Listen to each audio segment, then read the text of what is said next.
जय श्रीराम.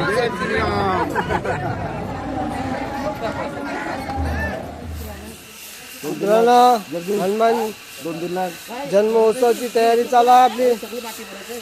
जयश्री भावनाला घेतलंय. जगदीश ओ जगदीश 2-3 लाख देईन ना का देवला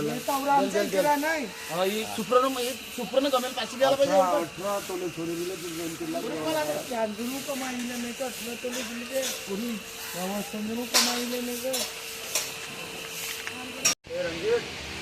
मित्रांनो हनुमान जन्मोत्सवाच्या तुम्हाला हार्दिक शुभेच्छा.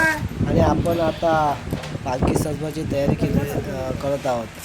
पालखी सजवून घेऊ आणि उद्या जन्मोत्सवाची तयारी आहे आपली. कीर्तनाची उद्या कीर्तनाची तयारी आहे.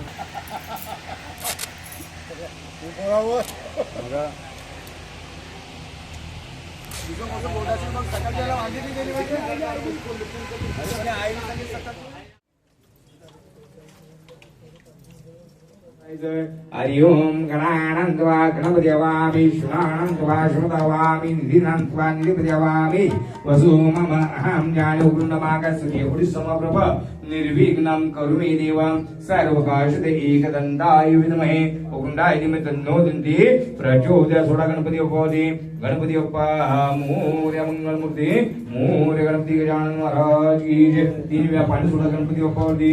ओम श्री गणाधीश्वराय नमः. अजून आम्ही ओम श्री गणाधीश्वराय ओम श्री गणाधीश्वराय नमः. स्नानियम समर्पयामि गणगणप एकदंताय सिद्धिविनायकगणपतिवाय नमः. शुद्ध दोन्ही मूर्त्यांपर्यंत शुद्ध मंत्रश्री हनुमंतराय मुद्राय जगन्नाथाय नमः. अंजलिसुताय नमः. मधुताय नमः. पवनपुत्राय नमः. गंधो दक्षिण सुगंधिना शुद्ध दक्षिणाम समर्पयामि. उष्ण दक्षिण सुगंधिना शुद्ध दक्षिणाम समर्पयामि. गंधो दक्षिण मी ठिकाण आईच्या चरणात धान्य सोडायचंय. गंधनम चंदनम रामी ओम मलयाच भगवाया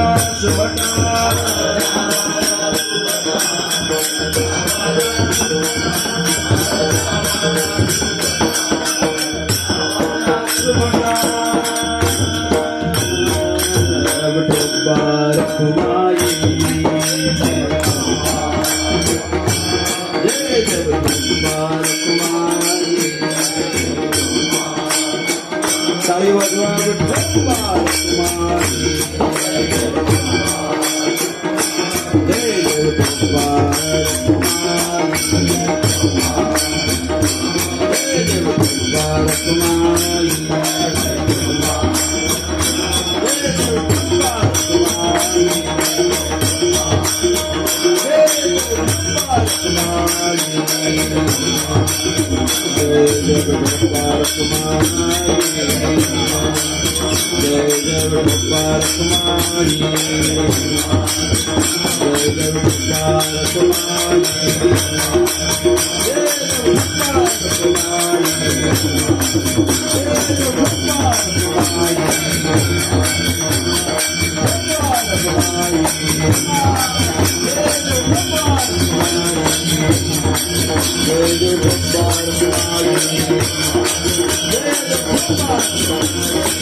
दुसरे चरणा संतांची त्यांच्या कृपादाने कथेचा विस्तार बाबाजी सद्गुरु दास कृपा योग ध्यान समायुक्तं निष्प्रपंचम परिग्रहं प्रसन्नं वदनं शान्तं मंगलं सुमनोहरं ज्ञान वैराग्य संपन्न अखंड निजबोध रूपं पूर्ण ब्रह्मा श्री सद्गुरे वामनाय नमोस्तुते नसे आप पर ऐसा जगी जो महात्मा विरक्ती श्रेष्ठ भक्ती स्मरे नित्य रामा तिथी माघ पौर्णिमा साधोनी वाट धरली निजधामा नमस्कार माझा सद्गुरु सावळरामा मस्तक माझा पायावरी या वारकरी संतांच्या शरण शरणची हनुमंता तुम्हा आलो रामदूता काय भक्तीचा त्या वाटा मज दावा व्यास भटा विठ्ठला विठ्ठला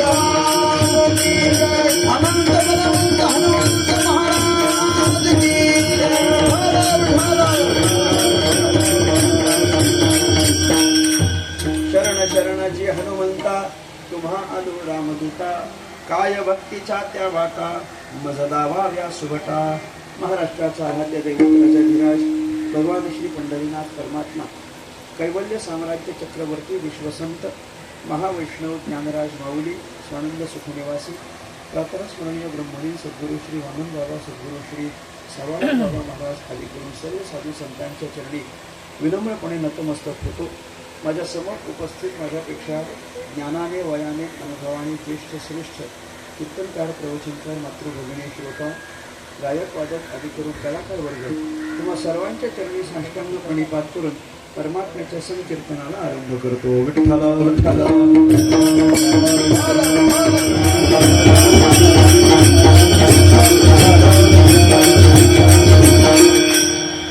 अभंगावरील चिंतनाला आरंभ करण्यापूर्वी परिहार देणं अत्यंत महत्त्वाचं आहे. आपल्याला पाचुबंदर वसई नगरीमध्ये भगवान श्री हनुमंतरायांच्या जन्मोत्सवाचा हा उत्सव प्रातिवार्षिक पद्धतीने या ठिकाणी संपन्न होत असतो.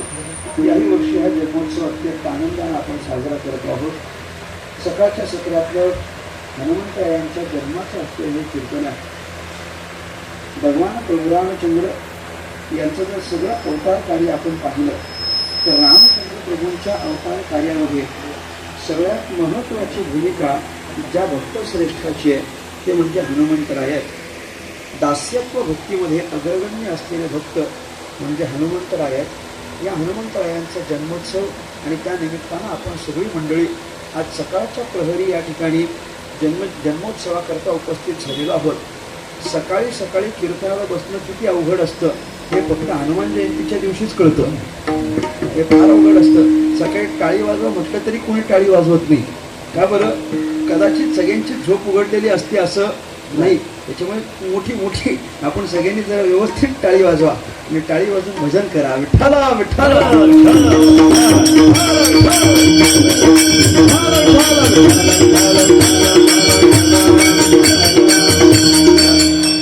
हनुमंतरायांचा जो जन्मकाळ आहे तो सूर्योदयाच्या समयाचा आहे. त्यामुळे सूर्योदय झाला की आपल्याला हनुमंतरायांचा जन्मोत्सव करायचा असतो आणि म्हणून सकाळी सकाळी आपण हा सगळा प्रपंच या ठिकाणी करत असतो. हनुमंतरायांच्या जन्माचा उत्सव आणि हनुमंतरायांच्या जन्माचं असलेलं चरित्र हे आपल्या सगळ्यांना ठाऊक आहे. परंतु जन्मतिथी आहे, जन्माचा सोहळा आहे, त्यामुळे त्या संबंधानं थोडंसं चिंतन करणं हे अत्यंत क्रमप्राप्त आहे. हनुमंतरायांच्या जन्माची असलेली कथा आपल्या सगळ्यांना ठाऊक आहे. दशरथ नावाचा राजा अयोध्येमध्ये कार्य करतो आहे आणि त्याचा मित्र असलेला रोमचरण नावाचा एक राजा अयोध्येच्या शेजारी असलेल्या राज्यामध्ये राज्य करतो आहे. रोमचरण नावाचा एक राजा आहे आणि दशरथ हे प्रभू रामचंद्रांचे पिता असलेले हे त्याचे सन्मित्र आहेत. ते दोघे असलेले मित्र राजे आहेत. घडलं काय, रोमचरणाचं जे राज्य आहे त्या रोमचरणाच्या राज्यामध्ये एक मोठा असा दुष्काळ पडतो की ज्या दुष्काळाचा मोठा मोठा परिणाम अयोध्येवर सुद्धा होतो. दुष्काळाचा परिणाम रोमचरणाच्या राज्यावर आणि दुष्काळाचा परिणाम अयोध्येच्या राज्यावर या दोन्ही ठिकाणी दुष्काळाचा परिणाम जाणवलेला असल्या कारणानं या दोघाही सन्मित्रांनी असं ठरवलं की आता यातून बाहेर पडण्याकरता आपल्याला काहीतरी करावं लागेल.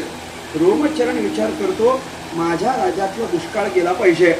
दशरथाचा विचार असा आहे की माझ्या राज्यातला दुष्काळ तर गेलाच पाहिजे, पण त्याबरोबर मला जे दुःख आहे ते पुत्रहीनत्वाचं दुःख आहे, संतान प्राप्ती नसल्याचं दुःख आहे. राजा दशरथाचं असलेलं दुःख वेगळं आहे आणि राजा रोमचरणाचं असलेलं दुःख वेगळं आहे. रोमचरणाचं दुःख हे राज्याच्या दुष्काळाचं दुःख आहे आणि दशरथाचं दुःख हे पुत्रहीनत्वाचं दुःख आहे. या दोघांच्या दुःखातून आता मधली वाट आपल्याला मिळाली पाहिजे. याकरता आपण काय करावं, काय केलं म्हणजे यातून सुटका होईल म्हणे. यातून सुटका करण्याकरता फक्त एकच ऋषी, फक्त एकच महात्मा कारणीभूत आहेत. ज्यांनी आपल्या तपाचं बळ वापरलं तर आपल्या दोघांचंही संकट दूर होऊ शकतं. असं कोण आहे? विभांडक नावाचे एक ऋषी आहेत आणि त्या विभांडकाचे असलेले पुत्र म्हणजे शृंगी ऋषी आहेत.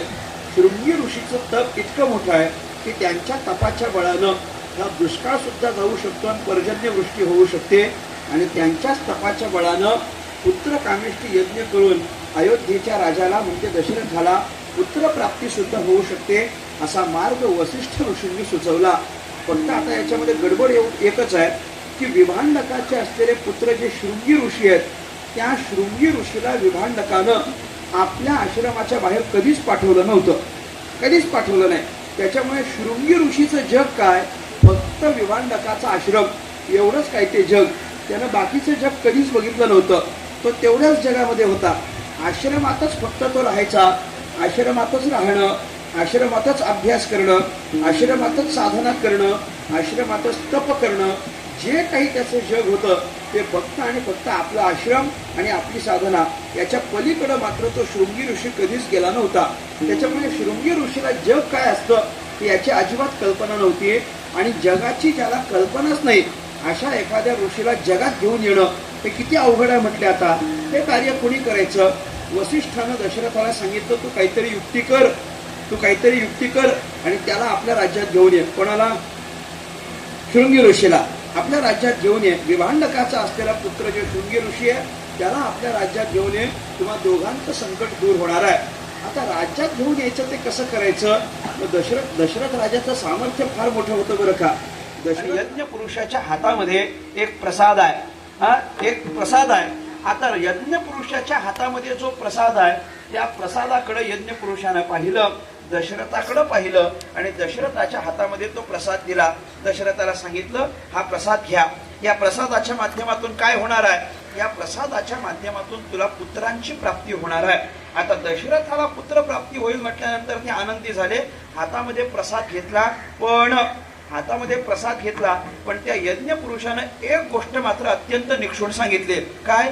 जितक्या जास्त लवकर तुम्हाला हा प्रसाद सेवन करून घेता येईल तितक्या लवकर हा प्रसाद सेवन करायचा. प्रसाद सेवन करायला उशीर लावायचा नाही. प्रसाद सेवन हा नियम सगळीकडे लागू होतो बरं का. प्रसाद हातात आला की तो पटकन खाऊन घ्यायचा. प्रसाद हातात घ्या आला की तो पटकन खाऊन घ्यायचा, तो असा हातात ठेवायचा नसतो. प्रसाद म्हटले हातात आला त्याचं पटकन तुम्ही सेवन करा म्हणून आज्ञा केली. काय करा, हा प्रसाद घ्या, तुमच्या 3 पत्नी आहेत त्याचे 3 वाटे करा, 3 वाटे करा, आपापल्या पत्न्यांना द्या आणि त्यांना त्याचं पटकन सेवन करायला म्हणून सांगा. दशरथाच्या हातामध्ये ते पायस पात्र आलं, दशरथाच्या हातामध्ये तो प्रसाद आला. आता या प्रसादाचे विभाग कसे करायचे, वशिष्ठ ऋषींनी मध्यस्थी केली. वसिष्ठाने या प्रसादाचे 3 भाग केले आणि ते 3 भाग दशरथ राजाच्या हाती दिले. आता काय करा, हे वाटा म्हटले आपल्या पत्न्यांना वाटा. आता सगळ्यात पहिला वाटा कुणाला दिला, सगळ्यात पहिला वाटा कौशल्याला दिला, दुसरा वाटा सुमित्रेला दिला आणि तिसरा वाटा कैकेयीला दिला. एवढाच काय तो प्रकार घडला. काय नाही, वाटा मिळाला होता की नाही, पहिला मिळो नाही तर शेवटचा मिळो, काही दुःख वाटण्याचं कारण होतं का, काही नाही, आपला वाटा आपल्याला मिळाला यात आनंद. त्या कैकेयीला त्यात पण राग आला. कसला राग आला, आपल्याला पहिलं न देता शेवटचं दिलं याचा राग आला, याचा राग आला. हे म्हणजे असं झालं की पत्रिकेत आपलं नाव पहिलं नाही शेवटचं म्हणून राग येणं. अर्ध्या लोकांना त्याच्यावर पण राग असतो, पत्रिकेत नाव नाही टाकलं याचं नाही, टाकलं ते पण शेवटी टाकलं याचं पण, हे यातला प्रकार घडला. म्हटले कैकेयीला त्याचा पण राग आला. कसला, आपल्याला मी पट्टराणी आहे, दशरथाची होता अशी तिची अपेक्षा होती, ते तसं घडलं नाही. दशरथानं मात्र पहिलं कौशल्याला, नंतर सुमित्रेला आणि नंतर कैकेयीला दिला आणि त्याच्यामुळे तो हातातला जो असलेला पात्र आहे, हातामध्ये असलेला जो प्रसाद आहे, आता हा सेवन करावा की करू नये या विचारामध्ये उशीर झाला. त्या उशिराचा परिणाम काय झाला, त्या उशिराचा परिणाम एकच झाला की त्या हातामध्ये, कैकेयीच्या हातामध्ये असलेला जो प्रसाद होता, तो प्रसाद तेवढीच संधी साधली आणि एक पक्षी, कोण म्हणजे सगळं माहिती आहे, मी सांगायची तशी काही गरज नाहीये. एक पक्षी म्हणजे घार, घार येते आणि त्या तिच्या कैकेयीच्या हातातला तो प्रसाद मात्र घेऊन गेली. पिंड घारेने झडपिला, घारेने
संधी साधली. पिंड घारीने झडपिला, तिच्या हातामधला असलेला तो प्रसादाचा वाटा म्हणजे पिंड आणि तो मात्र घार घेऊन गेले. ही घार कोण आहे, ही घार काही कोणी सामान्य नाहीये, ही देवलोकातली एक अप्सर आहे. त्या देवलोकातल्या अप्सरेनं आपल्या सेवेमध्ये कंजूसी केली होती आणि सेवेमध्ये कंजूसी केल्याचा परिणाम असा की तिला शाप देण्यात आला होता की तू घार होऊन पडशील. मग आता उशाप काय याला, उशाप काय म्हणजे या घारीतून आपली मुक्तता कधी होईल, जेव्हा दशरथ राजाकडे पुत्र कामेष्ठी यज्ञ होईल, त्या यज्ञातून यज्ञ पुरुष येतील आणि त्यांच्या हातामधून मिळालेला जो प्रसाद असेल त्या प्रसादाचा स्पर्श तुझ्या चोचीला झाला की मग तुझी मुक्तता होणार आहे, मग तुझी मुक्तता. आणि म्हणून तिनं काय केलं, आपल्या कर्माच्या अनुसार तिनं या कैकेयीच्या हातातला तो वाटा मात्र तिनं पळवून घेऊन गेले. आता कैकेयीच्या हातातला वाटा पळवून गेली आणि दुसऱ्या बाजूला आपण पाहाल तर ऋष्यमुख पर्वतावर अंजनी माता आपल्याला लेकरू व्हावं, आपल्याला संतान प्राप्ती व्हावी याकरिता मोठं तप मात्र अंजनीनं केलंय. नामदेव महाराज वर्णन करतात, अंजनीच्या तपासाठी अंजनीनं मोठं तप केलं. महारुद्र म्हणजेच हनुमंतराय पोटाला यावे याकरता अंजनीच्या तपाचं सुद्धा मोठं सामर्थ्य आहे. अंजनीनं मोठं तप केलं. भगवान श्री महादेवांच्या चरणी तिच्या अंतःकरणातली मोठी श्रद्धा आणि आपली श्रद्धा महादेवांच्या चरणी समर्पित करून अनेक दिवसांच्या पर्यंत तिनं केलेलं ते तप, त्या तपाच्या करिता भगवान महादेव तिच्या समोर प्रकट झाले. महादेवानं सांगितलं की तू केलेल्या तपाच्या माध्यमातून मी तुला प्रसन्न आहे. काय फळाची अपेक्षा आहे, तुला काय पाहिजे माझ्याकडून? तिनं सांगितलं मला दुसरं काहीच नको, मला फक्त काय द्या, तुमच्यासारखा ज्ञानी, तुमच्यासारखा भक्त आणि तुमच्यासारखा प्रतापी असा एक पुत्र मला पाहिजे असं म्हणून सांगितलं. महादेवानं सांगितलं माझ्यासारखा ज्ञानी, माझ्यासारखा भक्त आणि माझ्यासारखा प्रतापी दुसरा कोण नाही, माझ्यासारखा मीच. माझ्यासारखा कोण? मी. माझ्यासारखा दुसरा कोण नाही म्हटले. मग अंजनी माता म्हटले तुमच्यासारखा दुसरा कोण नाही ना, मग एक काम करा तुम्हीच या म्हटले. पण मला तुमच्यासारखा पुत्र हवा. महादेव आता आशुतोष आहेत, ते आशुतोष भोळा आहे, भोळा आहे, अल्पशा भक्तीनं संतोष पावणारा आपला हा भगवंत आहे. म्हणून महादेवानं तिला तथास्तु म्हणावं आणि अंजनीनं केलेलं तप आणि महादेवांनी दिलेला वर या दोघांचं एकत्रीकरण म्हणून अंजनीच्या पोटी हे हनुमंतराय महारुद्र म्हणून अवताराला आले. अंजनीच्या तपासाठी, अंजनीच्या तपासाठी, अंजनीच्या तपासाठी, अंजनीच्या तपासाठी महारुद्र आले पोटी.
राम लक्ष्मण जानकी जय बोलो हनुमान की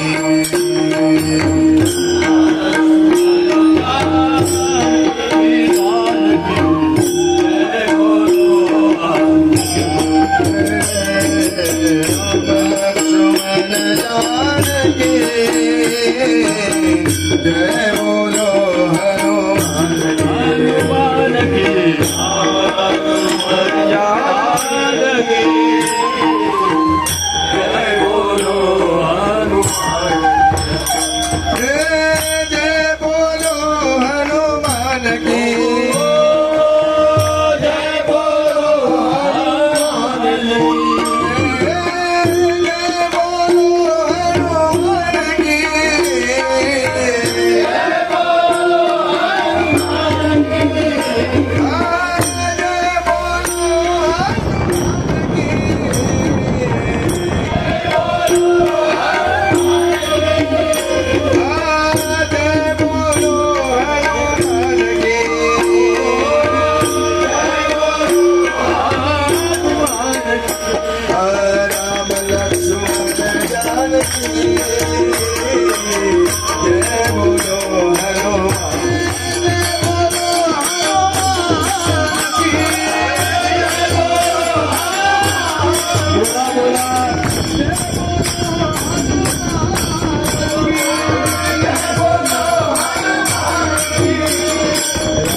पिंडधारीने झळकला अंजनीने तो सेविला अंजनीच्या तपासाठी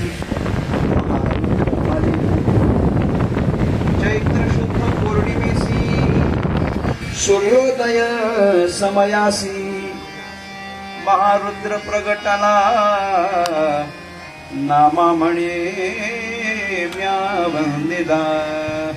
नामदेव महाराजांनी केलेलं चिंतन आहे. महत्वाची नोंद करून घेण्याची गोष्ट अशी आहे की चैत्र शुद्ध पौर्णिमेसी सूर्योदय समयासी आपल्याला समय निश्चित सांगितलेला नाहीये, तो फक्त सूर्योदय समयासी इतकंच सांगितलंय. त्यामुळे सूर्योदय सूर्य किरण दिसायला लागली की आपण करायचं. हनुमंतरायांचा जन्मोत्सव करायचा. जसा प्रभू रामाचा जन्मोत्सव म्हटला की दुपारी, भगवान श्री कृष्णाचा जन्म म्हटला की रात्री, तसा हनुमंतरायांचा जन्म म्हटला की सूर्योदय समयासी, सकाळी सूर्योदय समयासी. दुपारी 12 वाजता प्रभू रामाचा जन्म झाला पाहिजे असं अजिबात नाही, आणि रात्री 12 वाजता कृष्णाचा जन्म झाला पाहिजे असंही अजिबात नाही. कारण जेव्हा रामकृष्णाचा जन्म झाला तेव्हा 12 वाजले नव्हते, म्हणजे 12 वाजले नव्हते. हा त्यांचा जन्म झाल्यामुळे अनेकांचे 12 वाजले, तो भाग वेगळा. परंतु नाही, कारण वेळ आत्ताची आपण जी वेळ पाळतो ती वेळ म्हणजे इंग्रजी कॅलेंडरच्या अनुसार आहे. त्यानुसार आहे. आपण जे पाळतो आपल्या अनुसार जर पाळायची झाली तर प्रहरा अनुसार आपण पुढे गेलो पाहिजे. आणि प्रहरा अनुसार जर आपण पाहिलं तर दिवसाचा असलेला हा दुसरा प्रहर आहे आणि सकाळचा समय आहे, सूर्योदयाचा समय आहे. या सूर्योदयाच्या समयाला आपण हनुमंतरायांचा जन्मोत्सव करत असतो. चैत्र शुद्ध पौर्णिमेसी सूर्योदय समयासी अंजनीच्या तपासाठी महारुद्र आले पोटी. हनुमंतरायांचा अवतार होतो आणि हनुमंतराय हे दुसरे कोणी नसून हे भगवान महादेवांचाच असलेला अंश अवतार आहे. अवताराचे जे अनेक प्रकार आहेत त्याच्यामध्ये अंश अवतार हा पहिला प्रकार आहे. हनुमंतराय म्हणजे महादेवांचे अंश अवतार आहेत आणि आले कोणाकरता तर अंजनी मातेकरता आले.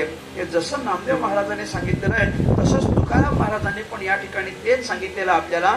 हनुमंतराय म्हणजे दुसरे कोणी नाहीत, ते महादेवांचेच अवतार आहेत आणि अंजनीच्या करताच आलेले आहेत. हे तुकाराम महाराजांचे शब्द पण अशाच पद्धतीचे आहेत की नाही. तुका म्हणे रुद्रा, तुका म्हणे रुद्रा,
तुम्हा आलो रामदूता काय भक्तीच्या त्या वाटा मज धावाव्या सुबटा संत श्रेष्ठ जगद्गुरु श्री तुकाराम महाराजांच्या अभंगाचं राहिलेले थोड्या वेळात चिंतन करायचं आणि आपल्याला थांबायचं.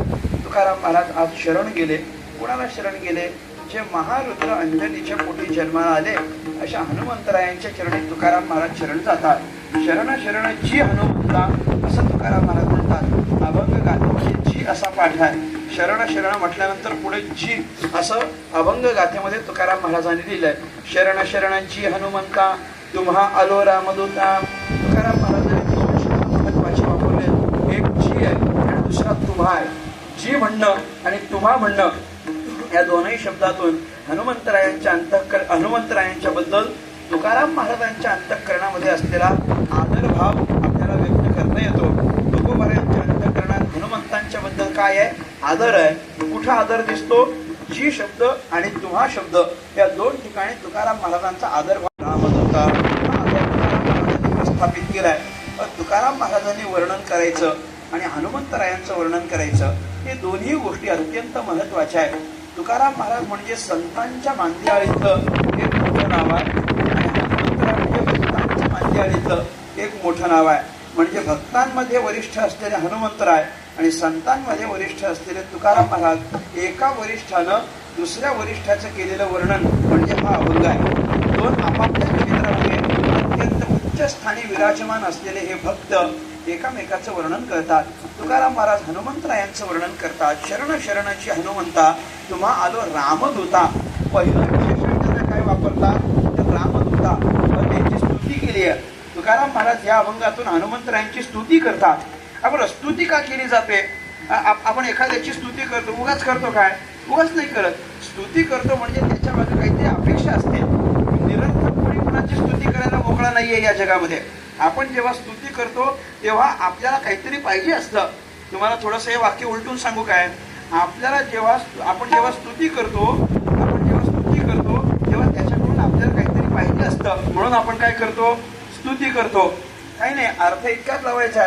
एखादा उगाच आपल्याकडे येऊन स्तुती करायला लागला की आपण समजायचं याला आपल्याकडून काहीतरी असं समजून जायचं. आपण उगाच काय आपली स्तुती कोणी करणार नाही. कुणीतरी येऊन आपली स्तुती करतो का समजून जायचं यांना आपल्याकडून काहीतरी पाहिजे, काहीतरी अपेक्षा असल्याशिवाय स्तुती करत नाहीत. या अभंगामध्ये काय अपेक्षा आहे तुकाराम महाराजांना? तुकाराम महाराजांना हनुमंतरायांकडून एक अपेक्षा आहे आणि ती अपेक्षा हनुमंतरायांकडून तुकाराम महाराजांनी अशी सांगितली आहे, काय भक्तीच्या त्या वाटा मज दावाव्या सुभटा. मला भक्ती काय असते ते तुम्ही मला सांगा. भक्तीचा चांगला मार्ग, भक्तीचा योग्य मार्ग, भक्तीचा श्रेष्ठ मार्ग कोणता आहे हे हनुमंतरायांनी आपल्याला दाखवून द्यावं. ही अपेक्षा कोणाची आहे? तुकाराम महाराजांची. हनुमंतरायांनी आपल्याला भक्ती सांगावी आणि म्हणून तुकाराम महाराज जेव्हा हनुमंतरायांची स्तुती करतात तेव्हा अनेक विशेषणं या अभंगामध्ये हनुमंतरायांकरता वापरतात. पहिलं ते म्हणतात रामदूता. हनुमंतरायांना रामदूता म्हटलंय. पुढं काय म्हटलंय? अंजनीची या कुमरा. अजून काय म्हटलंय? तुका म्हणे रुद्रा. अजून काय म्हटलंय? शूर. आणि काय म्हटलंय? धीर. आणि स्वामी काजी तू सादर. या 6 गोष्टींमधून तुकाराम महाराजांनी हनुमंतरायांचं वर्णन केलंय. पहिलं त्यांना रामदूता म्हटलंय. तुम्ही रामाचे दूत आहात. हनुमंतरायांचं आपल्या जीवनामधलं सगळ्यात मोठं ऐश्वर काय असेल तर ते रामाचं दूत असणं. आणि हनुमंतरायांनी ते वारंवार दाखवून दिलंय. काय नाही, मी कोण आहे? मी कुणी नाही, मी केवळ तुमचा पाईक आहे. हनुमंतरायांना रामचंद्र प्रभूंचा आपण सेवक असणं हे मिरवण्यात मोठं ऐश्वर वाटायचं. नाही, हनुमंतराय म्हणतात मी दुसरा कुणी, माझी ओळख काय? माझी ओळख फक्त रामरायाचा मी सेवक आहे, इतकीच काय ती माझी ओळख आहे, याच्यापेक्षा पलीकडे नाही. आणि रामदूता हे तुकाराम महाराजांना का म्हणावं लागलं?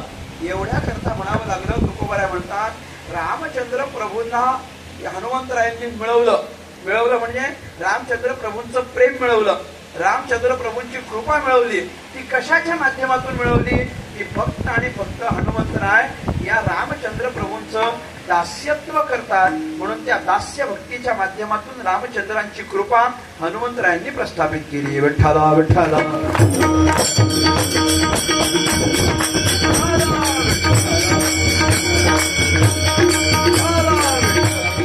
तुकोबारायांनी काय वर्णन केलंय? दास्यत्व निकट हनुमंते केले, दास्यत्व निकट हनुमंते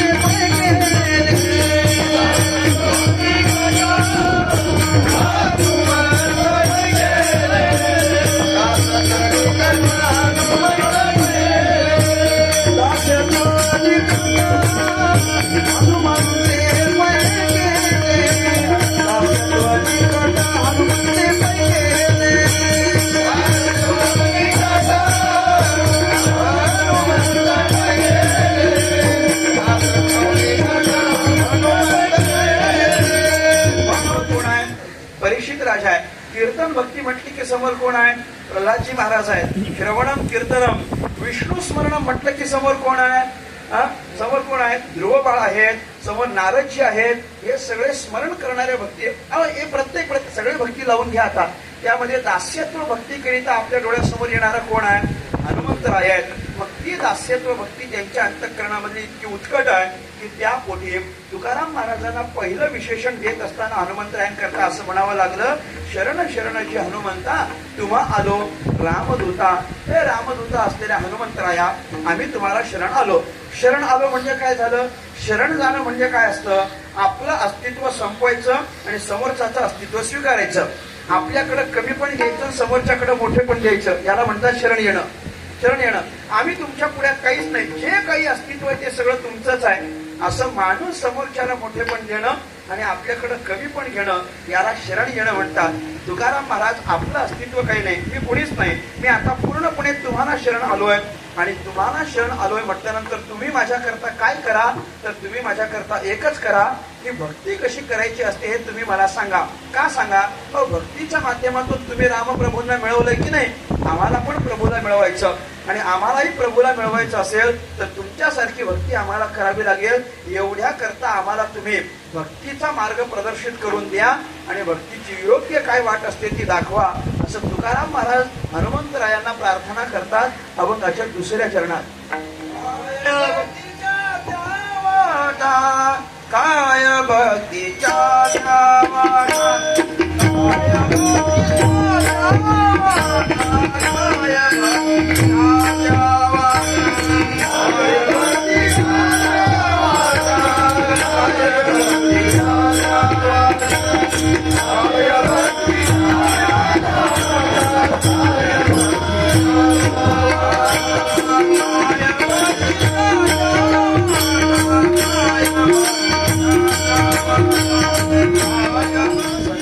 संगती मनोमार्गे गती आकडावा श्रीपती येणे पंथे. संतांच्या संगतीत कशी करायची? संतांच्या मनाला पटेल अशी करायची, संतांना विचारून आपण करायची. आपल्या हातामध्ये योग्य पद्धतीनं भक्ती देणं हे फक्त संत करू शकतात. बाकी कोणी आपलं बाकीचे सगळे काय आहे, इतर सगळे जे आहेत की नाही ते आपापल्यानुसार भक्ती करा सांगणारे आहेत. संत मंडळी आपल्यानुसार करा असं म्हणत नाही. संत मंडळी देवाला काय प्रिय असेल तो निरोप आपल्यापर्यंत पोहोचवतात. देवाला जे प्रिय आहे ते आपल्यापर्यंत पोहोचवणारे संत आहेत. आपण काय केलं पाहिजे? थेट देवापर्यंत पोहोचण्याकरिता आपण संतांना मध्यस्थी ठेवायचं आणि देवापर्यंत पोहोचायचं. संतांना विचारायचं ही कशी भक्ती आम्हाला करता येईल, भक्तीच्या माध्यमातून कसं पुढे जाता येईल. ज्या ज्या भक्तीचे जे जे पुरस्कर्ते आहेत त्यांना आपण शरण जावं. तुकाराम महाराज हनुमंतरांना शरण जातात. काय भक्तीच्या त्या वाटा, काय भक्तीची वाट आहे आम्हाला सांगा. कारण काय आहे, देवाला मिळवायचं आहे. देवाला मिळवता येतं ते फक्त भक्तीने मिळवता येतं का? नाही नाही नाही, देवाला मिळवता येतं ते भक्तीनेही मिळवता येतं आणि ज्ञानानेही मिळवता येतं. देवाला मिळवण्याच्या दोन पद्धती आहेत. देवापर्यंत पोहोचण्याकरता दोन रस्ते आहेत. एक ज्ञानाचा रस्ता आहे, दुसरा भक्तीचा रस्ता आहे. देवापर्यंत पोहोचायचं असेल तर दोन रस्ते आहेत. एक ज्ञानाचा आहे, दुसरा भक्तीचा आहे. पहिला रस्ता कसला आहे? ज्ञानाचा. दुसरा कोणता आहे? भक्तीचा. पहिला कोणता आहे? ज्ञानाचा. दुसरा कोणता आहे? भक्तीचा. पहिला ज्ञानाचा, दुसरा भक्तीचा. पहिला ज्ञानाचा, दुसरा पहिला अजून थोडंच राहिलंय आता, काही नाही. पहिला ज्ञानाचा, दुसरा भक्तीचा. आता जरा बरं वाटतंय. पहिला ज्ञानाचा आहे, दुसरा भक्तीचा. दोन रस्त्याने पोहोचता येतं. आपल्याला कुठला मार्ग? आपल्याला भक्तीचा मार्ग तो बरा. ज्ञान मार्ग आपल्याला जमत नाही. का जमत नाही? क्लिष्ट आहे. क्लिष्ट म्हणजे अवघड आहे. अवघड करणं चांगलं की सोपं करणं चांगलं? मला सांगावं. सोपं करणं चांगलं. तुकोबरा म्हटले, अवघड कोणी न करी सांगता सुलभ बहुता गोड वाटे. अवघड कोणी न करी सांगता, अवघड गोष्टी सांगितल्या तरी लोक करत नाहीत, पण सुलभ बहुता गोड वाटे. सुलभ मात्र जी गोष्टी की नाही लोकांना बरं वाटत असतं. म्हणून काय सांगितलं पाहिजे? सोपं सांगितलं पाहिजे. सोपी काय आहे? भक्ती आहे. अवघड काय आहे? ज्ञान आहे. अवघड असलेलं ज्ञान नको, त्याच्यानं कधी देवापर्यंत पोचू सांगता येत नाही. सोपी असलेली भक्ती जवळ केली पाहिजे. ज्ञानानेही देव मिळतो आणि भक्तीनेही देव मिळतो. एक अत्यंत महत्वाचा सिद्धांत सांगतो ऐका. ज्ञानानेही देव मिळतो आणि भक्तीनेही देव मिळतो. फरक काय हो? दोघांना पण जर देवच मिळणार आहे तर फरक काय आहे? ऐका. ज्ञानानेही देव मिळतो, भक्तीनेही देव मिळतो. दोघांना जर देवच मिळतो तर फरक काय आहे? फरक एवढाच आहे. फार चांगला फरक आहे. ऐका, फरक काय आहे? फरक एवढाच आहे, जर ज्ञानाच्या रस्त्यानं गेलो तर आपल्याला देवापर्यंत जावं लागतं आणि जर भक्तीच्या रस्त्यानं गेलो तर देवाला आपल्याकडे यावं लागतं. हा फरक आहे. हा फरक आहे. ज्ञानाच्या रस्त्यातून गेलो आपल्याला देवाकडे जाण्याकरता कष्ट करावे लागतील, पण भक्तीच्या मार्गाने गेलो तर आपल्याला देवाकडे जायची गरज नाही. मग सुखे येतो घरा नारायण, सुखे येतो घरा नारायण,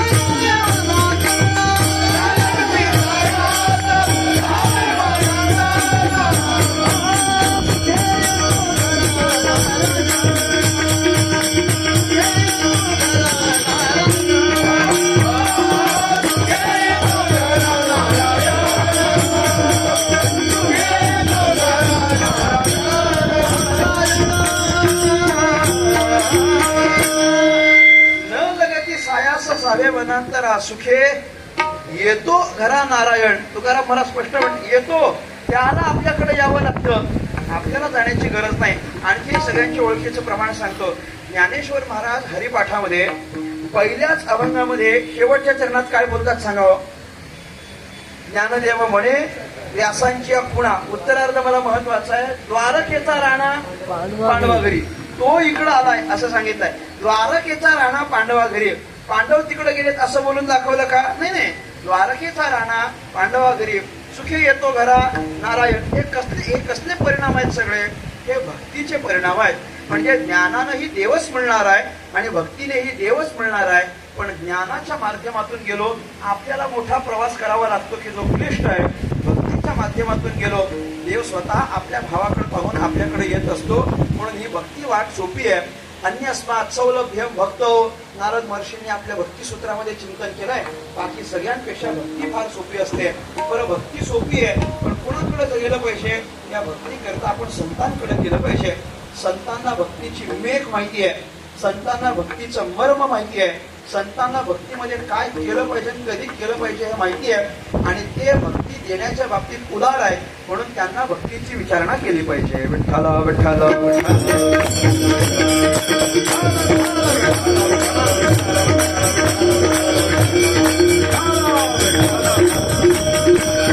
एकच नाही, तुम्ही दास्यत्व भक्तीच फक्त हनुमंतरांना विचारली पाहिजे असं नाहीये. हे दास्यत्व आहे म्हणून फक्त विचारली आहे. हे अन्यत्र जी जी म्हणून भक्ती आहे ती त्या भक्तापर्यंत जाऊन आपण विचारली पाहिजे. तुकाराम महाराज म्हणतात नवविधा काय बोलिली ते नवविधा काय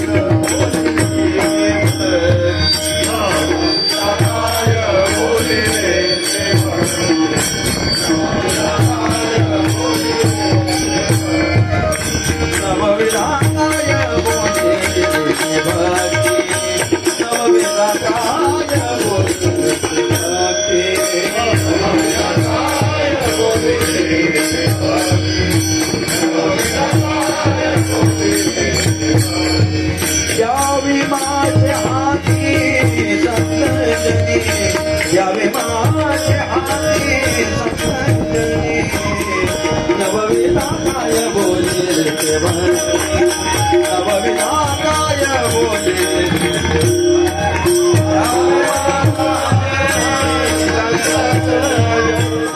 यावे माझ्या हाती संतजनी, माझ्या हाती आम्हाला ती भक्ती द्या. कोणती? नवविधा काय बोलिली ते भक्ती.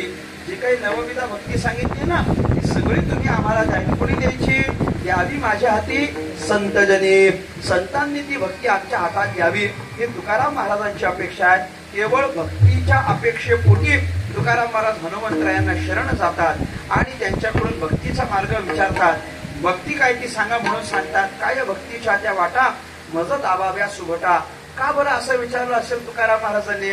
भक्तीचीच वाट का विचारली असेल? हनुमंतरायांना शरणच का गेले असतील? तो हनुमंतरायांच्याकडे फक्त बुद्धीची आतुडी आहे इतकं ते मर्यादित नाहीये ना. फक्त बुद्धी आहे का? नाही, केवळ बुद्धी नाहीये. तुकाराम महाराज म्हणतात शूर आणि धीर स्वामिकाची तू सादर. एकमेव भक्त असे भक्तांच्या यादीमध्ये एकमेव भक्त असे की ते शूरही आहेत आणि ते वीरही आहेत आणि ते धीरही आहेत. म्हणजे काय आहे? शूर वीर धीर. त्यांच्याकडे शौर्य आहे, त्यांच्याकडे प्रतापीपणा आहे आणि त्यांच्याकडे धैर्य आहे. या तीनही गोष्टी हनुमंतरायांकडे वास करतात. शौर्य किती मोठं आहे? हनुमंतरायांचं शौर्य फार मोठं आहे. हनुमंतरायांच्या बळाच्या गोष्टी जर आपण तपासल्या तर मोठ्या मोठ्या गोष्टी आहेत. हनुमंतरायांनी आपल्या बळानं काय केलं नाही? आपलं बळ त्यांचं प्रसिद्ध आहे. त्यांच्याकडे कुठलं बळ आहे? त्यांच्याकडे शरीराचं बळ आहे, त्यांच्याकडे बुद्धीचं बळ आहे, त्यांच्याकडे आत्म्याचं बळ आहे आणि त्यांच्याकडे इंद्रियांचं बळ आहे. प्रमुख 4 बळाचे प्रकार हनुमंतरांकडे बरं का. हनुमंतरांकडे इंद्रियांचं बळ आहे, इंद्रिय बळ प्रसिद्ध आहे. हनुमंतरांकडे आत्मिक बळ आहे, हनुमंतरांकडे बुद्धीचं बळ आहे आणि हनुमंतरांकडे शरीराचं बळ आहे. हे सगळे बळ आपल्याला हनुमंतरांकडे पाहायला मिळतात. आणि नुसतं बळ आहे असं नाही, या बळाचा वापर करून त्यांनी आपला प्रतापीपणा सिद्ध केला आहे. भक्ती पाहिजे. सज्जनांना भक्ती सांगायची तर काय पाहिजे? भक्तीच पाहिजे, भाव पाहिजे अंतःकरणात. पण दुर्जनांना सांगायची म्हटली तर आधी बळाचा वापर करायला लागतो. दुर्जन काय सरळ आहेत काय? दुर्जन सरळ नाहीत म्हणून ते दुर्जन आहेत, सरळ नाहीत म्हणून दुर्जन आहे. दुर्जनांना भक्ती सांगणं हे काही सोपं नाहीये. मग सज्जनांना भक्ती सांगण्याकरता अंतःकरणात भाव तो भक्तांचे आहे, पण दुर्जनांपर्यंत भक्ती पोचावी याच्याकरता तिथं भक्तच असावे लागतात की जे शौर्यानं परिपूर्ण आहेत. असे हनुमंतराय आहेत, शूर आणि धीर. स्वामी काजी तू सादर, स्वामी कास म्हणजेच भगवंताची कामं करण्याकरिता तुम्ही तत्पर आहात असं त्यांचं वर्णन केलं. आणि हे दुसरे तिसरे कोणी नसून भगवान महादेवाचेच असलेले अवतार म्हणून तुकाराम महाराज त्यांना शरण जातात. तुका म्हणे रुद्रा, तुका म्हणे रुद्रा,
भक्तश्रेष्ठ हनुमंतरायांच्या चरणी समर्पित करतो. माझ्या वाणीला या ठिकाणी पूर्ण विराम देतो. वेळेत पूर्ण करण्याचा प्रयत्न केला, कारण पुढेही बहुत करणे आहे.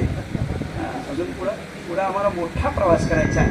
संध्याकाळचं कीर्तन आपलं बीडला आहे. बीडपर्यंत पोचायचं म्हणजे जवळजवळ 460 किलोमीटरचं अंतर आहे आणि ते आपल्याला पूर्ण करायचं आहे. आपल्याला म्हणजे मला, आपल्याला काही नाही, आपल्याला छान आहे, आपलं फार लाभ द्यायचा आहे. फार मोठा उत्सव आहे. संध्याकाळी मी कालच प्रवीण म्हटलो, परवाच्या दिवशी 2-3 दिवशी कीर्तनाची तिथं झाली. त्यांच्या व्हिडिओज मी पाहिल्यात. सुमारे 25 ते 30 हजार लोक कीर्तनाला आहेत.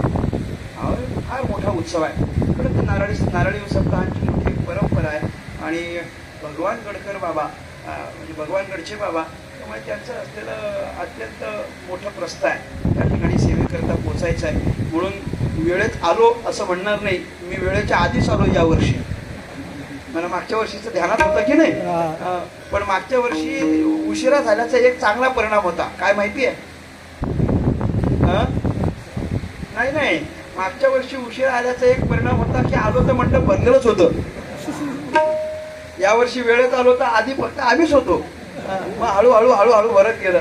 म्हटलं अरे मागच्या वर्षी उशिरा आलो ते बरं होतं, अख्खं भरलेलंच होतं म्हटलं आधी. आपण सगळी मंडळी इथं अत्यंत प्रेमानं येतात. अत्यंत आनंदानं आपण हा हनुमंतरायांचा जन्मोत्सव संपन्न करतो.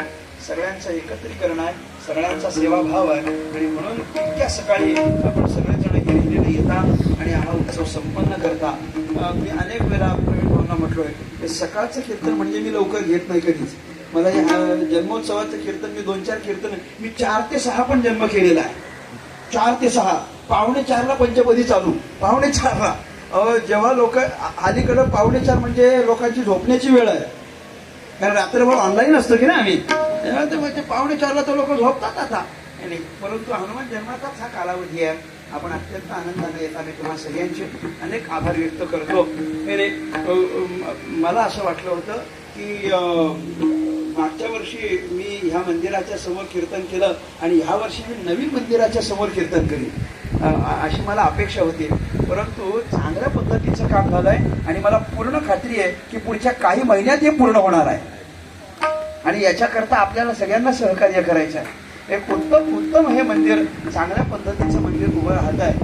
मंदिराची खूप चांगल्या पद्धतीने पद्धतीचा आहे. मी आपल्याला सगळ्यांना विनंती करतो की आपण प्रत्येकाकडे सेवाभार घेऊन हे सेवादान आपण या मंदिराकरता समर्पित केलं पाहिजे. हे नाही आपल्या देण्यानं काय होणार आहे असा विचार कुणीच करू नये. आपलं थोडं थोडं देणं सुद्धा खूप मोलाचं काम करतं बरं का. थोडी गोष्ट असते पण काम फार मोठं करते. काही गोष्टी दिसायला फार लहान असतात पण काम मात्र मोठ्या करतात बरं का. मी मला सांगू काय, सूर्य दिसायला लहान आहे पण प्रकाश देण्याच्या बाबतीत फार मोठा आहे. तशी आपली एखादी गोष्ट थोडी जरी वाटली ना तरी काम मोठी करेल. आपण लहान लहान गोष्टी पण इथं समर्पित केल्या पाहिजेत. मी एक उदाहरण देईन तुम्हाला. माझ्या आयुष्यातलं उदाहरण देतो मी चांगलं, की आपल्या बारीक बारीक गोष्टी किती मोठ्या काम करतात, किती मोठ्या काम करतात. आम्ही मुलुंडला एक उत्सव करतो रविभाऊ. मागच्या 10 वर्षापासून मी तिथं काल्याचं कीर्तन करतोय. दत्त जयंतीच्या दुसऱ्या दिवशी रात्री 8 ते 10 तिथला काला असतो. रात्रीचा 8 ते 10चा काला. पण रात्रीचा काळ ती सगळी तरुण पोरं आहेत. पोरं पण फार नाही आहेत. एक 15 ते 20 जण एकत्र येतात आणि ते सप्ताह करतात. त्या सोसायटीतल्या लोकांना जाऊन फिरायचं, त्यांना आमंत्रण द्यायचं, अमकं करायचं, तमकं करायचं. आणि वडिलांनी आपल्या वाडवडिलांनी चालू करून दिलेली परंपरा सप्त्याची चालली पाहिजे म्हणून ते लोक प्रयत्न करतात आणि येन प्रयत्नानं तो उत्सव ते संपन्न करत असतात. 73व्या वर्षी मी तिथं 8व्या वर्षाचं काल्याचं कीर्तन केलं बरं का. आणि मागच्या वर्षी त्यांनी 75 साजरी केली. अमृत महोत्सव साजरा केला त्या सप्त्याचा. त्या 73व्या वर्षी त्यांनी मला सांगितलं, महाराज 75व्या वर्षी आपल्याला मोठं करायचं आहे. म्हटलं चांगली गोष्ट आहे, करा की म्हटलं. म्हटलं नाही तसं नाही, पण 75व्या वर्षी मोठं करावं इतकं काय बळ म्हटले आमच्याकडे नाही. आणि काय नाही, फार साधी पोरं आहेत. रोज सकाळी कामाला जायचं, संध्याकाळी यायचं, धोतर घालून उभं राहायचं, कीर्तन करायचं, परत पॅन्ट शर्ट घालायचं, परत घरी जायचं. अशा प्रकारे ते सप्ताह करतात. फार काही नाही. परंतु त्यांना म्हटलं मग काय करायचं, म्हटलं तुम्ही काहीतरी सांगा म्हणजे आपल्याला 75व्या वर्ष मोठं करता येईल. मोठे मोठे कीर्तनकार वगैरे बोलवायचे म्हणे. म्हटलं मग बोलवा की. ते म्हटलं नाही, सगळ्यांची मानधन वगैरे आपल्याला परवडली पाहिजेत, मंडपाचा खर्च परवडला पाहिजे. काही नाही, आपण साधी गोष्ट करू. तुमच्या सोसायटीत किती घरं आहेत? ते म्हटले 200-250 घरं आहेत. म्हटलं मग मी करतो, काय करायचं ते. कीर्तन संपलं. कितव्या वर्षी? 73व्या वर्षाचं कीर्तन संपलं आणि मी त्यांना एक आवाहन केलं. फार बारीकसं होतं. मी त्यांना म्हटलं तुमच्यापैकी एक 100 सदस्य तयार झाले पाहिजेत आणि 100 जणांनी आपल्या घरी गल्ले मांडले पाहिजेत. त्याला माहिती आहे ना, हा, आपल्या घरी गल्ले मांडले पाहिजेत आणि 100 जणांनी गल्ले मांडायचे. काहीच करायचं नाही, दिवसाला फक्त 10 रुपये टाकायचे. अवघड आहे काय? 10 रुपये कोणाला अवघड आहे? हातवर करून सांगा मला 10 रुपये टाकणं अवघड आहे म्हणून. आहे का कोणी असं? कोणी पोरांनी खाऊ मागितलं तरी 100 रुपये द्यावे लागतात आता. हा, इतकं झालेलं आहे. आणि त्यांनी 10-10 रुपये म्हटलं टाकायचे. रोज 10 रुपये टाकले तरी वर्षाचे किती होतात सांगा? 10 रुपये हिशोब मागितलं हो. काय 3650 रुपये. त्याला 3650 सोडा, 3500 झाला की नाही? एका वर्षाचे एका माणसाचे किती होतील? 3500. आणि आपल्या हातात किती आहेत म्हटलं? अजून 2 वर्ष शिल्लक आहेत. तर ते म्हटलं, मी त्यांना म्हटलं काही नाही, 2 वर्षाचे एका माणसाचे किती होतील? 2 वर्षाचे 7000 रुपये होतील. मग 2 वर्षाचे एकाचे 7000 झाले तर 100 जणांचे किती होतील? 7 लाख होतील की नाही? काय अवघड आहे म्हटलं सप्ताह करायला. आणि तुम्हाला सांगतो, त्यांनी माझं ऐकलं आणि ऐकल्याप्रमाणे 100 नाही झाले त्यांच्याकडे गोळा, पण एक 65 ते 70 गल्ले त्यांच्याकडे आले आणि त्यातून त्यांना 5.25 लाख रुपये मिळाले. 75 इतका मोठा उत्सव केला, इतका मोठा केला. मी बाकीच्यांचं सांगत नाही, मला त्यांनी 25,000चं पाकिट दिलं. बाकी म्हणजे तुम्हाला फक्त फरक सांगतो. मी त्यांना म्हटलं होतो तुम्ही हे सगळं करा आणि त्याच्यामध्ये पहिला गल्ला माझा असणार आहे म्हटलं. आम्ही त्या सगळ्यातून माझ्या गल्ल्याची रक्कम त्यांना देऊन टाकली. आपण हे केलं पाहिजे. ऐका, आपण प्रत्येकानं हिरिरीनं भाग घेतला पाहिजे. लहान लहान जरी वाटा आपण समर्पित केला ना तरी त्याच्यातून मोठं कार्य होतं. मला पूर्ण खात्री आहे आणि माझा तुम्हा सगळ्यांवर विश्वास आहे की येत्या काही महिन्यात आपल्याला हे मंदिर पूर्ण बघायचं आहे आणि मंदिराचा मोठा कार्यक्रम करायचा आहे. तुम्ही मला शब्द देता काय? मानात त्याच्या हलवानं जरा असं बोलत चला माझ्याशी. हो, मी काय तुम्हाला नवीन आहे काय? आपण सगळ्यांनी हे कार्य केलं पाहिजे आणि या मंदिराच्या परिपूर्णतेकरिता आपण कार्य करावं, सेवादान समर्पित करावा. याच्याकरिता हनुमंतराय आपल्याला सगळ्यांना चांगली बुद्धी देवोत अशी त्यांच्या चरणी प्रार्थना करतो. झालेली सेवा सद्गुरूंच्या चरणी समर्पित करतो आणि माझ्या वाणीला या ठिकाणी पूर्णविराम. विठ्ठल जय जय जय विठ्ठल जय जय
रामचंद्र भगवान की जय, अनंत बलवंत हनुमान जी महाराज की जय, सद्गुरु नित्यानंद स्वामी महाराज, कृष्ण प्रेमी वाडिया बाबा, हरे नमः, हरे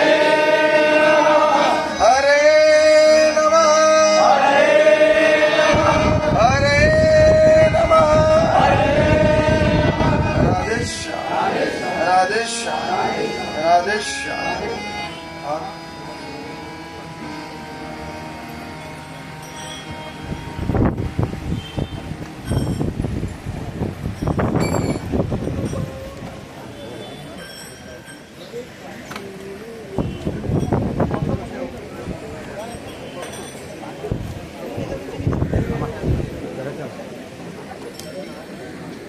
हॅलो, सर्वांना सूचना, संध्याकाळी या ठिकाणीहून दरवर्षीप्रमाणे पालखी निघते, तरी सर्वांनी 4 वाजता या ठिकाणी उपस्थित राहावे आणि भव्य पालखी मिरवणुकीचा सोहळा असेल, तरी सगळ्यांना विनंती आहे त्यांनी या ठिकाणी 4 वाजता हजर राहून पालखी शोभा वाढवावी ही सर्वांना विनंती.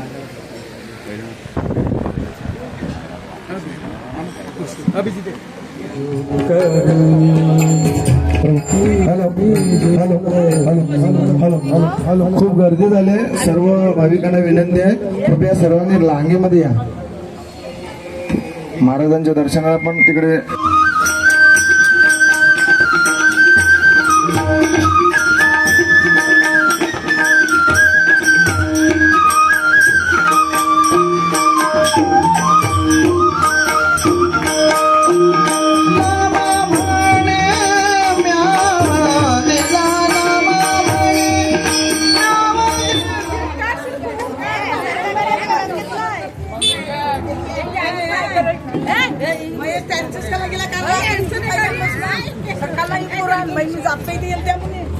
सकाळला बसल्या आणि बसल्या काहीच काम केलं नाही अजून.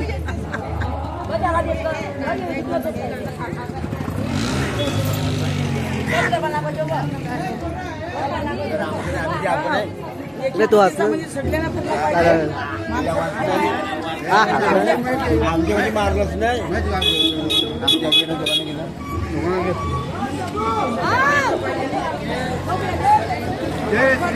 जय श्रीराम.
की हनुमान ललाटी दुष्टदलन रघुनाथ कलाटी आरती की जय हनुमान ललाटी दुष्टदलन रघुनाथ कलाटी जाके बल से गिरवर कापे लोक दोष जगे निकल जावे अंजनी पुत्र महाबलधारी शरण देव कुशला सहारी आरती की जय हनुमान ललाटी दुष्टदलन रघुनाथ कलाटी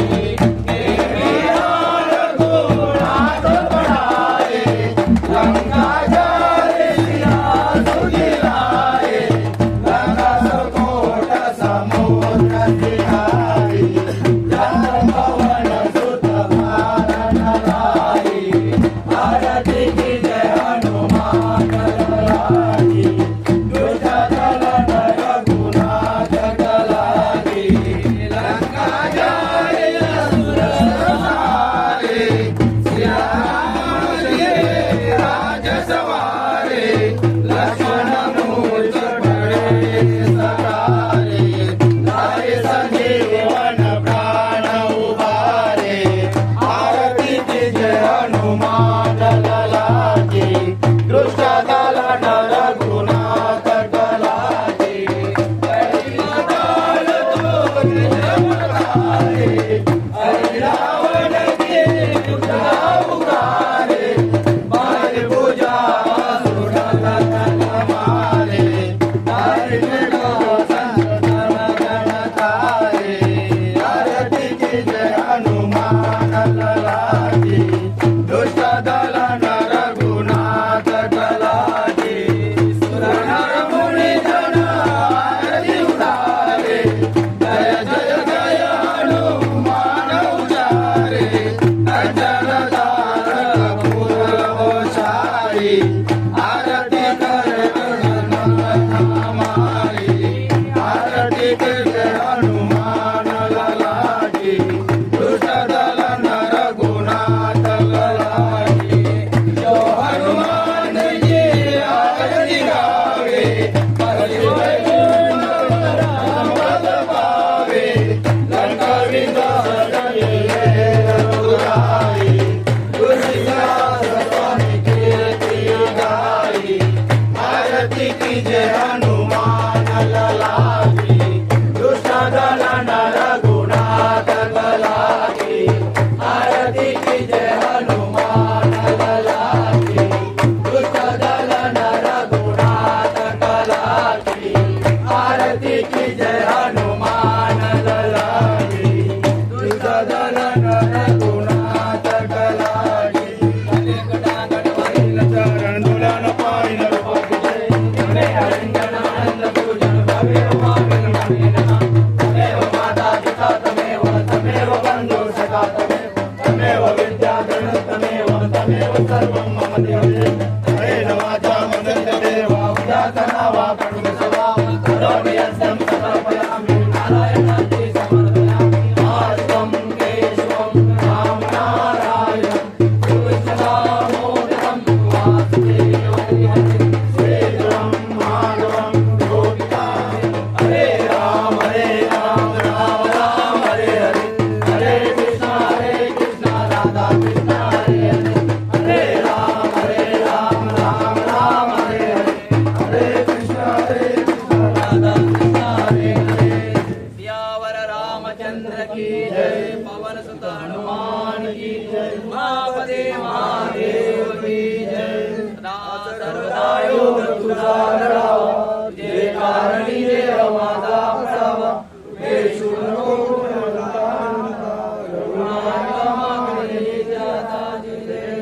ज्या ठिकाणी मनदाय माझे त्या ठिकाणी निजरूप तुझे मी ठेवितो मस्तक ज्या ठिकाणी तेथे तुझे सद्रूपाय दोन्ही तमेव माता पिता तमेव बंधु सखा तमेव विद्याधरं तमेव सर्वं मम देवदेव भक्त हनुमान की जय जय श्री राम।